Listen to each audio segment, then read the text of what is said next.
மாட்டுப் பொங்கல் கொண்டாடுவதன் காரணம் என்ன தெரியுமா? எத்தனையோ உயிரினங்கள் இருக்க உழவு தொழிலுக்கு மாடுகள் தான் உதவுகிறது.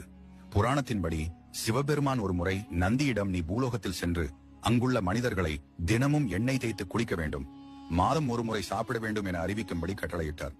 கவனக்குறைவுடன் அதை கேட்ட நந்தி, அனைவரும் தினமும் சாப்பிட வேண்டும், மாதம் ஒரு முறை எண்ணெய் குளியல் செய்ய வேண்டும் என அறிவித்தார். இந்த தவறினால் கோபம் கொண்ட சிவபெருமான் நந்தியை பார்த்து, உணவை தயாரிக்க என்றென்றும் நீ பாடுபடுவாய் என சாபமிட்டார்.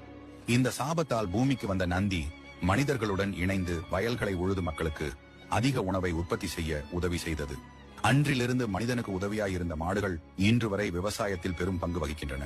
வீட்டில் மாடு இல்லாதவர்கள் மாட்டுப் பொங்கல் அன்று சிவன் சந்நிதிக்கு சென்று அங்குள்ள நந்தி பகவானை வழிபடலாம். இந்த ஆண்டு இனிய ஆண்டாக அமைய வேண்டும், கஷ்டங்கள் அனைத்தும் நீங்கி சுபிட்சம் ஏற்பட வேண்டும் என பிரார்த்தனை செய்யலாம்.